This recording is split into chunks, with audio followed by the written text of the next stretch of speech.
الحمد لله رب العالمين، والصلاة والسلام على أشرف الأنبياء والمرسلين نبينا محمد وعلى آله وصحبه أجمعين. أعوذ بالله السميع العليم من الشيطان الرجيم. ومن آياته أن خلق لكم من أنفسكم أزواجا لتسكنوا إليها وجعل بينكم مودة ورحمة إن في ذلك لآيات لقوم يتفكرون. ومن آياته، اور اس کی نشانیوں میں سے ہے ان خلقا کہ اس نے پیدا کی لکم تمہارے لیے من انفسکم تمہاری جانوں سے ازواجن بیویاں. کیوں؟ لتسکنوا تاکہ تم آرام پاؤ، سکون پاؤ.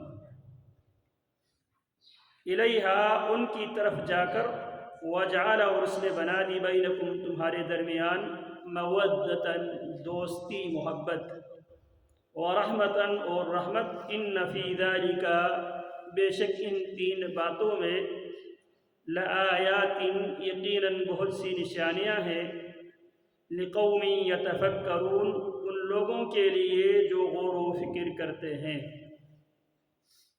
لیکن سوال یہ ہے کیا آج ہم ان تین معنویات سے مستفید ہو رہے ہیں یا اس کے بالکل برعکس ہمارے گھر بے سکونی کا آماجگاہ بن چکے ہیں؟ مودت کی جگہ پہ عداوت، رحمت کی جگہ پہ زحمت ہمیں دیکھنے کو ملتی ہے. اس کی وجہ کیا ہے؟ اس کی وجہ یہ ہے کہ ہم نکاح کرتے وقت، شادی کرتے وقت، شریک حیات کے انتخاب کرتے وقت ہم ان باتوں کو مد نظر نہیں رکھتے جن باتوں کو مد نظر رکھنے کا شریعت نے حکم دیا ہے. رسول اللہ صلی اللہ علیہ وسلم فرماتے ہیں تنکح المرأة لأربعة. عموماً دنیا میں عورتوں سے نکاح کرتے وقت لوگ 4 قسم کی باتوں کو مد نظر رکھتے ہیں. لمالها، بہت سے لوگ عورت کے مال دیکھ کر مالدار عورت سے نکاح کر لیتا ہے. مالداری کا ایک الگ ٹون، ایک الگ لہجہ ہوتا ہے. وَلِجَمَالِهَا، بعض لوگ ظاہری خوبصورتی کو دیکھ کر نکاح کر لیتے ہیں. ظاہری خوبصورتی کا الگ لہجہ، وہ اپنا ایک ٹون رکھتا ہے. وَلِحَسَبِهَا، تیسری وجہ نبی علیہ السلام نے فرمایا عورت کی خاندانی بیک گراؤنڈ کو مد نظر رکھ کر لوگ عورت سے نکاح کرتے ہیں. یہ خاندانی عورت ہے، سیاسی طور پر مضبوط بیک گراؤنڈ کی حامل عورت ہے، یا آج کل کے زمانے میں اسٹیٹس دیکھا جاتا ہے یہ عورت پڑھی لکھی ہے، یہ نوکری کرتی ہے، جاب کرتی ہے. تو جاب کی، ملازمت کی، اور جس کو ہم تعلیم سے تعبیر کرتے ہیں اس کے ایک الگ ٹون ہوتے ہیں. وہ بیوی کم، شوہر زیادہ بننے کی کوشش کرتی ہے. رسول اللہ فرماتے ہیں وَلِدِينِهَا، اور چوتھی وجہ لوگ عورت کی دینداری کو دیکھ کر نکاح کر لیتا ہے. دینداری کیا ہے؟ کیا نماز پڑھ لینے کا نام اور روزہ رکھ لینے کا نام دینداری ہے؟ یا دینداری کا مطلب نماز کے ساتھ ساتھ اخلاقیات میں بھی دینداری ہو تو اسے کہا جاتا ہے دینداری.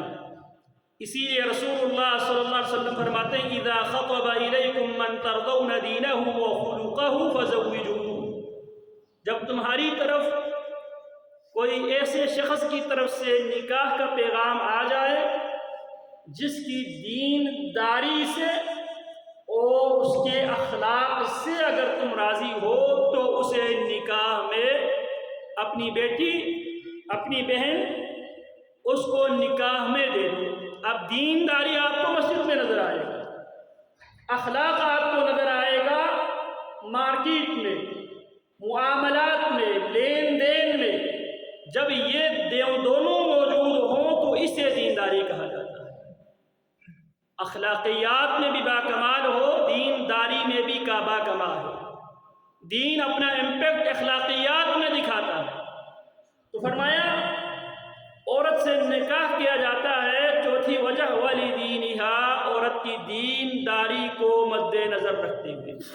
پھر آپ فرماتے ہیں تریبت یداک فاظفر بذات الدین تریبت یداک، دیندار عورت سے نکاح کر لو، اس سے نکاح نہ کر کے اپنے آپ کو یا اپنی ناک کو خاک آلود مت کرو۔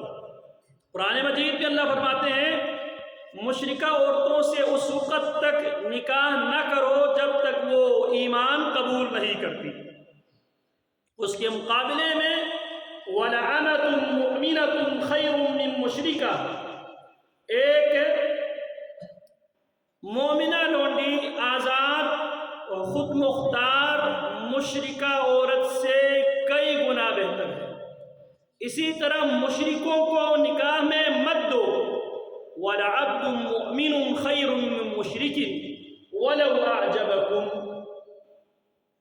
آزاد مرد کے مقابلے میں، آزاد کافر مرد کے مقابلے میں مومن غلام انسان بہتر ہے۔ کیوں؟ ایمان کس بات کا نام ہے؟ اگر بیوی بنا کر رکھے عزت و احترام کے ساتھ رکھے۔ الرجال قوامون علی النساء، اگر اس کے ساتھ زندگی نہ چل سکنے کی صورت میں یہ کیا مردانگی ہے کہ اس عورت کو عدالتوں میں گھسیٹے جس کو کسی وقت بیوی بنا کر اس کو عزت دی، پھر اسی بیوی کے ساتھ مقابلے میں اتر آتے ہیں، عدالتوں میں چکر کاٹتے ہیں۔ اللہ فرماتے ہیں فَأَمْسِكُوهُنَّ بِمَعْرُوفٍ، دینداری یہ ہے اگر رکھنا ہے معروف طریقے سے عزت و احترام کے ساتھ رکھو، اگر رکھنا نہیں ہے زندگی الگ الگ ہونا ہے تو اس خاتون پر، اس عورت پر مردانگی دکھانے کے بجائے فَإِمْسَاكٌ بِمَعْرُوفٍ أَوْ تَسْرِيحٌ بِإِحْسَانٍ، یا معروف طریقے سے رکھو یا اس کے ساتھ احسان کرتے ہوئے اسے چھوڑو۔ احسان کیا ہے؟ اسے چھوڑتے وقت بھی انتہائی ادب اور احترام کے دائرے میں رہتے ہوئے اسے چھوڑو۔ عموماً لوگ اس معاملے میں بہت زیادہ غلط فہمی کا شکار ہوتے ہیں، طلاق دینے کے بعد مولوی صاحب کے پاس مسئلہ پوچھنے کے لیے آتے ہیں، جبکہ شریعت یہ کہتی ہے طلاق سے پہلے 4 کام اور کرنا ہوتا ہے۔ اگر وہ 4 کام کارگر نہ ہونے کی صورت میں پھر اس صورت میں طلاق ایک حل ہے۔ طلاق ہتھیار نہیں ہے جس کی بنیاد پہ آپ ایک دوسرے کو زیر کریں۔ طلاق ایک حل ہے شریعت کی طرف سے، شریعت کی طرف سے طلاق حل ہے، طلاق رحمت ہے، طلاق زحمت نہیں ہے۔ یا معروف طریقے سے بیوی بنا کر رکھیں یا معروف طریقے سے احسان کرتے ہوئے۔ احسان کیا ہے؟ اسے کچھ مزید دے کر، یہ نہ ہو کہ اس کے ساتھ چالاکی کرتے ہوئے اس کو جو دیا ہوا ہے اس کو شیشے میں اتار کے اس سے واپس لے لے۔ اللہ فرماتے ہیں اگر تم نے ایک خزانہ بھی دیا ہو نا، اس خزانے سے بھی، اس خزانے کو بھی وَآتَيْتُمْ إِحْدَاهُنَّ قِنْطَارًا، اگر خزانے میں دیا ہوا ہو اس سے واپس لینا جائز نہیں ہے۔ لیکن ہم اس سے واپس لینے کے لیے مکر و فریب سے کام لیتے ہیں، سازشیں کر لیتے ہیں، دھمکیاں دے دیتے ہیں، اور ساری مردانگی عورتوں پہ ہم نکالنے کی کوشش کرتے ہیں۔ جب آپ پہلی نیند ٹھیک نہیں رکھیں گے، پھر بے سکونی، پھر مودت کی جگہ پہ عداوت اور رحمت کی جگہ پہ زحمت جگہ لے لیتی ہے۔ تو اللہ فرماتے ہیں وَمِنْ آيَاتِهِ أَنْ خَلَقَ لَكُم مِّنْ أَنفُسِكُمْ أَزْوَاجًا۔ اللہ کی توحید کی دلائل میں سے اہم ترین دلیل یہ ہے کہ اس نے تمہارے لیے تمہاری جانوں میں سے بیویاں اللہ نے پیدا کی، لِتَسْكُنُوا إِلَيْهَا، تاکہ تم ان سے سکون حاصل کرو۔ سکون اس صورت میں آپ حاصل کر سکیں گے جب آپ شریعت کی تعلیمات کو مد نظر رکھتے ہوئے نکاح کرو گے۔ ایک مومنہ، ایک با اخلاق عورت کے ساتھ جب آپ نکاح کرو گے تو تب آپ کو سکون میسر آئے گا۔ وَجَعَلَ بَيْنَكُمْ مَوَدَّةً، اور حقیقی معنوں میں دوستی اور محبت جو انسان کی ضرورت ہے وہ بھی اس صورت میں میسر آئے گی جب آپ شریک حیات کو انتخاب کرتے ہوئے شریعت کی تعلیمات کو مد نظر رکھ کے آپ شریک حیات انتخاب کرو گے۔ وَرَحْمَةً، اور رحمت بھی اسی صورت میں، ادروائز عداوت اور زحمت کے سوا کچھ بھی آپ کے حصے میں نہیں آئے گی۔ إِنَّ فِي ذَلِكَ لَآيَاتٍ لِقَوْمٍ يَتَفَكَّرُونَ۔ اللہ فرماتے ہیں اس میں یقیناً بہت سی نشانیاں ہیں، کن کے لیے؟ غور و فکر کرنے والوں کے لیے۔ قرآن مجید میں اللہ رب العالمین نے 3 قسم کے لوگوں سے میثاقاً غلیظا، ہم نے سخت پختہ عہد لیا۔ ان تینوں میں سے ایک تو انبیاء علیہ السلام سے۔ عالم ارواح میں جب انبیاء علیہ السلام کا اجتماع ہوا تھا، لما آتیتکم من کتاب و حکمہ ثم جاءکم رسول لتؤمنن به ولتنصرنہ۔ اور دوسرا اللہ رب العالمین فرماتے ہیں میاں بیوی کا جو نکاح ہے، وَكَيْفَ تَأْخُذُونَهُ وَقَدْ أَفْضَىٰ بَعْضُكُمْ إِلَىٰ بَعْضٍ وَأَخَذْنَا مِنْكُمْ مِيثَاقًا غَلِيظًا۔ تم کیسے ان کو دیے ہوئے مال واپس لے لیتے ہو چالاکی اور ہوشیاری کے ساتھ، جبکہ وَقَدْ أَفْضَىٰ بَعْضُكُمْ إِلَىٰ بَعْضٍ، جبکہ ایک دوسرے کے ساتھ مباشرت تعلقات قائم کر چکے ہو۔ وَأَخَذْنَا مِنْكُمْ مِيثَاقًا غَلِيظًا، جو نکاح ہے، خطبہ نکاح ہے، یہ میثاقاً غلیظا، پختہ عہد ہے۔ قرآن مجید میں 3 باتوں کو پختہ عہد کہا ہے۔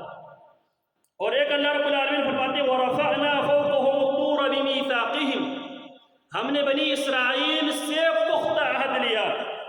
وَقُلْنَا لَهُمُ ادْخُلُوا الْبَابَ سُجَّةً وَقُلْنَا لَهُمْ لَا تَعْدُوا فِي السَّبْتِ وَأَخَذْنَا مِنْهُمْ مِيثَاقًا غَلِيظًا وَإِذْ أَخَذْنَا مِنَ النَّبِيِّينَ مِيثَاقَهُمْ وَمِنْكَ وَمِنْ نُوحٍ وَإِبْرَاهِيمَ وَمُوسَىٰ وَعِيسَى ابْنَ مَرْيَمَ وَأَخَذْنَا مِنْهُمْ مِيثَاقًا غَلِيظًا۔ جو نکاح میں جو ایگریمنٹ ہوتا ہے وہ میثاقاً غلیظا ہے، مضبوط ترین، پختہ ترین جو عہد ہے، اس عہد کی بنیاد پہ ہم نے عورتوں کو نکاح میں لے لیتے ہیں۔ اسی لیے رسول اللہ صلی اللہ علیہ وسلم حجۃ الوداع کے موقع پہ فرماتے ہیں اتقوا اللہ فی النساء، تم عورتوں کے بارے میں اللہ کا ڈر اور خوف اختیار کیا کرو۔ اخذتموہن بکلام اللہ بکلمت اللہ واستحللتم فروجہن بکلمت اللہ، اللہ فرماتے ہیں اخذتموہن بامان اللہ، تم اللہ کی امان کی ضمانت دے کر ان کو اپنے زندگی میں تم لا چکے ہو۔ وَاسْتَحْلَلْتُمْ فُرُوجَهُنَّ بِكَلِمَاتِ اللَّهِ، تمہارے لیے وہ حلال ہو گئی ہے اللہ کی کلمے کی بنیاد پر۔ تو لہذا انتخاب کرتے ہوئے بھی ان باتوں کو مد نظر رکھنا، اور انتخاب کرنے کے بعد اگر کوئی معاملہ ہونے کی صورت میں، رمضان میں ہم قرآن سنتے اور سناتے ہیں، اس لیے نہیں ہے صرف کا ثواب حاصل کرے اور گھروں میں لوٹے، اس لیے ہے تاکہ اس پر عمل ہو جائے۔ اس وقت سب سے زیادہ جو طبقہ پیسا جا رہا ہے وہ عورت ہے، اور عورت کو نکاح کی صورت میں لے آتے ہیں، پھر عدالتوں کے چکر کاٹ کے ان کو بھی ذلیل کرتے ہیں اور خود بھی ذلیل ہو جاتے ہیں، اور اسی کو مردانگی کا نام دیا جاتا ہے۔ اور رمضانوں کو ہم تراویح پڑھتے ہیں، نماز پڑھتے ہیں، قیام کرتے ہیں، لیکن ان باتوں کو ہم مد نظر نہیں رکھتے۔ یہ رمضان، یہ قرآن، یہ قیام انہی باتوں کی ہمیں تربیت دینے کے لیے آیا ہے، نہ کہ یہ کہ آپ صرف اور صرف ثواب ثواب ثواب کہتے رہیں لیکن آپ کریں نہ۔ یہ اللہ رب العالمین بتائیں لِمَ تَقُولُونَ مَا لَا تَفْعَلُونَ، وہ باتیں کرتے کیوں ہو جو تم کرنے کو تیار نہیں ہو۔ أَتَأْمُرُونَ النَّاسَ بِالْبِرِّ وَتَنْسَوْنَ أَنفُسَكُمْ، لوگوں کو نیکی کے حکم تو دیتے ہو لیکن خود اپنے آپ کو بھلا بیٹھے ہو۔ تو ان باتوں کو قرآن مجید بار بار سننے، قرآن مجید پڑھنے، قرآن مجید لکھنے اور قرآن مجید کو سمجھنے کی مجلسیں اس لیے ہوتی ہے تاکہ دنیا میں امن، سکون، مودت اور رحمت جیسی معنویات سے ہم مستفید ہو۔ اللہ رب العالمین قرآن و سنت کو صحیح معنوں میں سمجھنے اور عمل کرنے کی توفیق عطا فرمائے۔ وصلی اللہ وسلم علی نبینا محمد وعلی آلہ وصحبہ اجمعین۔